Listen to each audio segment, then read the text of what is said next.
Welcome to Confessions of a Parent Coach. I'm Coach, a mother of four, and potty talker, Ann Kaplan. This is the podcast where I confess something from my own parenting and coaching life, teach a lesson around it, and answer your questions. Even we parenting experts are far from perfect, and the real magic happens when we get down with all that imperfection. We get into the gritty side of parenting here, so earbud up and dive in. Welcome in, listeners, to another episode of Confessions of a Parent Coach. I'm excited to be here with you again this week.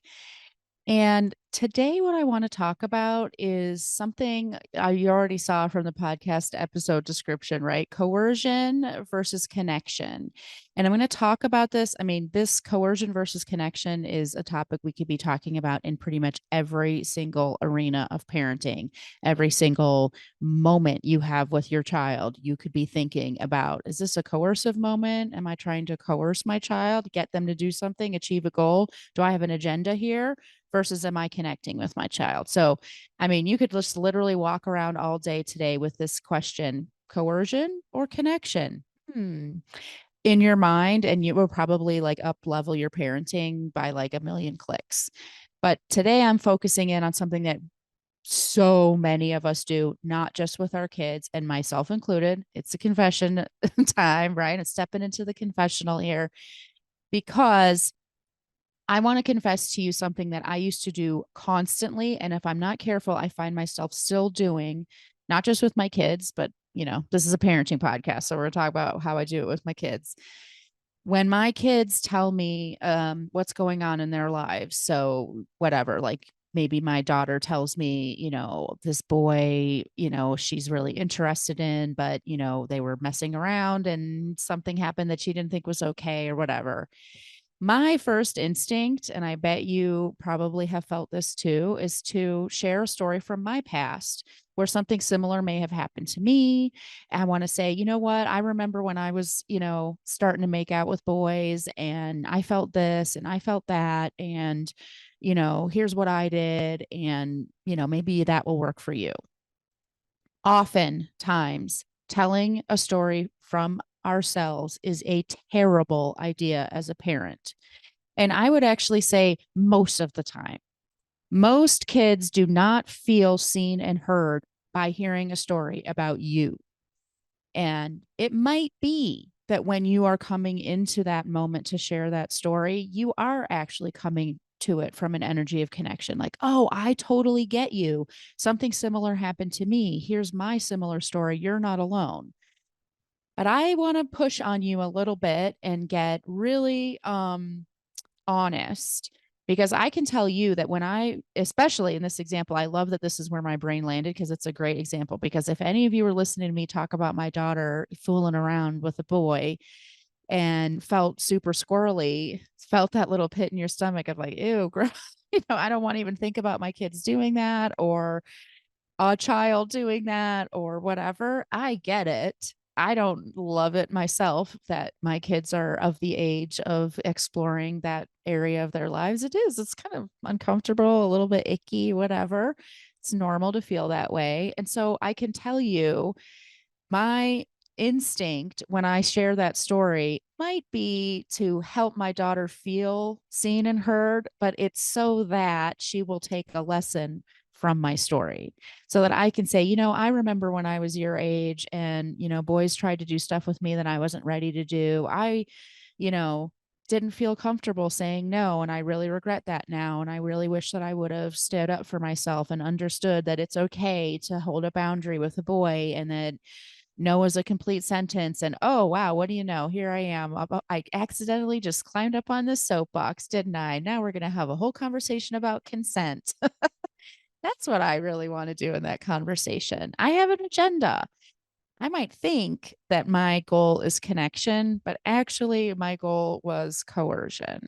And this is a really easy trap to fall into. It also happens with like just my girlfriends, right? Like someone talks about something going on with their husband or even something that's totally innocuous. Like I went to the store the other day and they were out of toilet paper or whatever. It's like, oh my God, me too. Blah, blah, blah, blah. Here's a story all about me.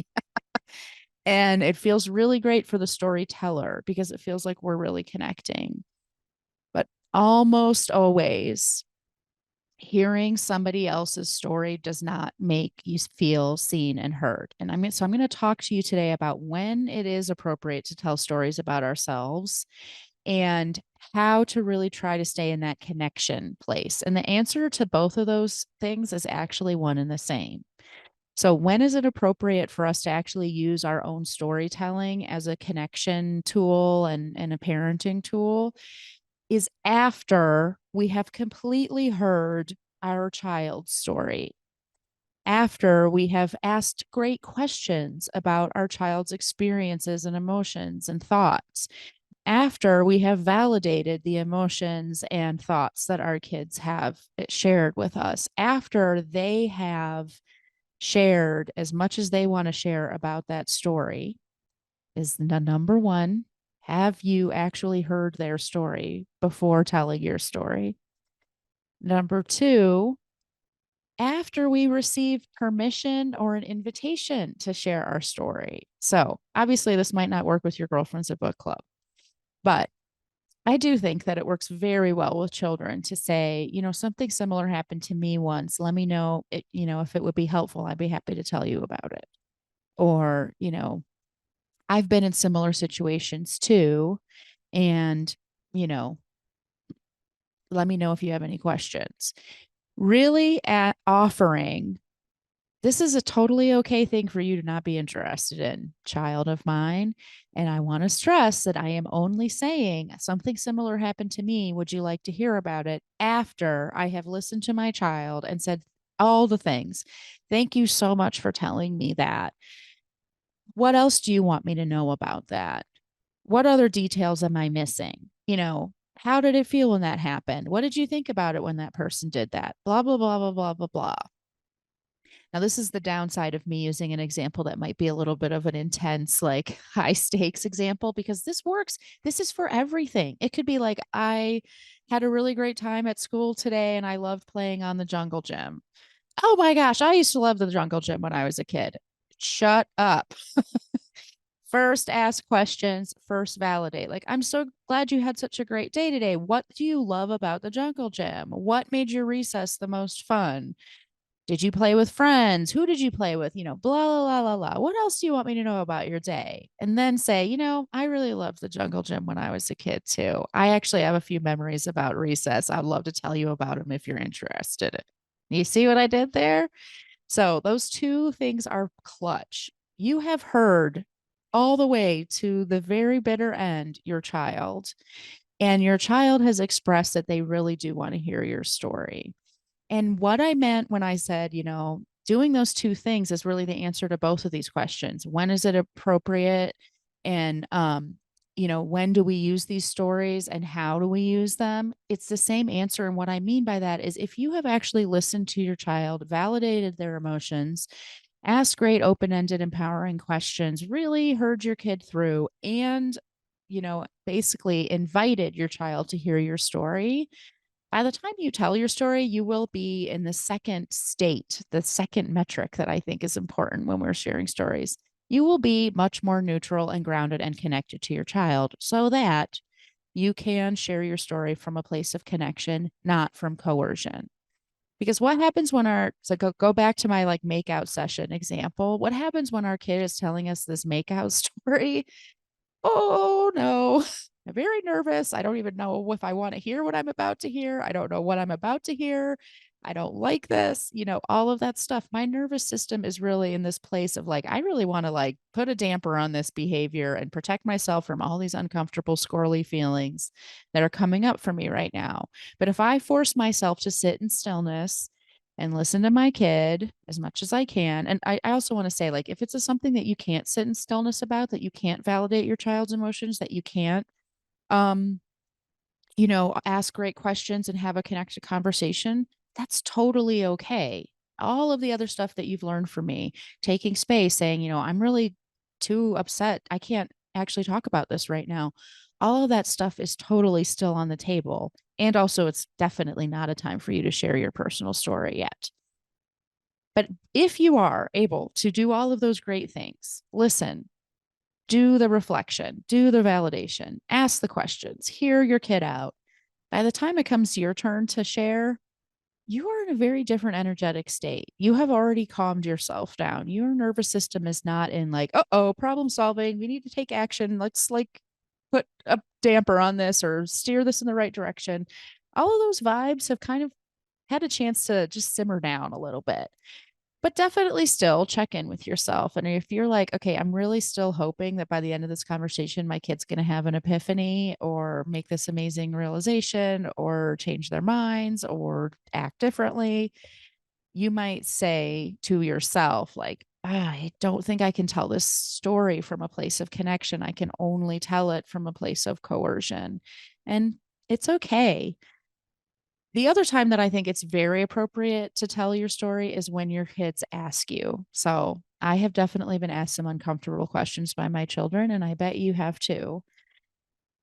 When our kids are saying, just the other day, two of my teenagers ganged up on me and asked me how old I was when I lost my virginity. And I was like, okay, here comes my story. But even then, I could see something happening with my daughter, which is I started to tell my story. I said, I lost my virginity when I was 15 years old. There you go. There's another confession for you all. And, you know, I started telling more about the story. She was not interested in my story at all. And I did not pick up on that right away. And I kept talking. And it wasn't until I could see her reaction that she felt like she was being interrupted by me, that she felt that I was like kind of taking over the conversation and that she really didn't want to hear what I had to say. And I had to stop myself and say, oh, sorry, it looks like you wanted to say something to me. Telling our stories isn't for ourselves, it's for our kids. Ugh, that is like I mean, literally, we can say that about everything when we're parents, right? Nothing we do as parents is for ourselves, it's for our children. And so if your kid's not getting anything helpful or useful or validating or, connecting out of your story, then you're really just telling it to hear yourself talk. And that's not a great reason. So I hope you see the thread between the storytelling instinct that we all have and this question that we could be asking ourselves all day about all of our moments in parenting. Is this about connection or coercion? And the storytelling is such a great example of how that happens. And in that story where Gigi asked me about losing my virginity, I totally was in a coercive place, which is why I wasn't listening to her. I wasn't observing her. I did not pick up quickly that she really wasn't interested in the rest of my story because I was really excited to get to the part of the story where I said, I really regretted it. I wish I had waited. I wanted her to hear that. And because I wanted her to hear that, I really wasn't connected with her. And I missed all of the communication that she was giving me of like, thank you. That's all I wanted to know. 15 years old. You're done talking now. So I hope that's helpful for you today. It's a little bit of a shorty, but a goodie, hopefully. Be thoughtful about how many times you launch into storytelling. I mean, of course, we all joke around about like, when I was your age, if you're about to say that, you probably want to think twice, but it happens all the time. It doesn't have to be so obvious. Notice how often you're doing it, even in your friendships or with your partner. Like, we do this a lot because it makes the listener feel connected. It doesn't always make the person who's starting to share their experience and starting the conversation, in this case, your child, feel connected. I hope you have a great rest of your day. If this is landing with you, if you're feeling like, oh my God, some of these tools are just like, yes, gold. I have a million of them. There's an infinite well of parenting tips and all of the amazing coaching work that we do to remove all of the obstacles that get in the way of you using those tips. It's all waiting for you. And it starts with you setting up your discovery call with me, which is a free chance for you to sit down with me, tell me your story. And I promise I will not launch into my own storytelling while you do that. Actually experience what it feels like to be validated. And for a lot of my clients, that discovery call is the first time they've even talked about this stuff out loud or with anyone maybe other than themselves or their best girlfriend or their partner or whatever.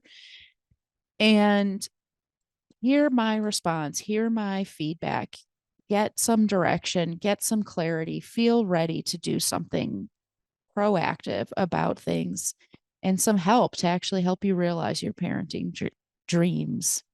I am so ready to meet you. And I know that even just that one call, even setting up, I hear from clients all the time, even setting up, booking the call before we even actually meet helps feelings start to improve, and you start to feel more optimistic and proud of yourself for taking action and hopeful that help is on the way. You've called for backup, reinforcements are coming, all of those things. I can't wait to meet you. I hope you have a great rest of your day, and I'll talk to you soon. Bye, everybody. The episode is over, but there's more waiting for you. You can grab my free workbook, Getting Kids to Listen the First Time, that walks you through the fundamental principles I teach all of my clients and applies them to this very universal parenting challenge. So if you're sick of repeating yourself all day long or just want to learn more about my style, you'll definitely want to go to bit.ly/kidswholisten. And if you're ready to work with me, let's meet. Set up a free call at bit.ly/Kaplan call, and let's create an action plan that gets you exactly where you want to go. And of course, links to all this goodness are in the show notes. Thanks for joining, and I'll see you next time.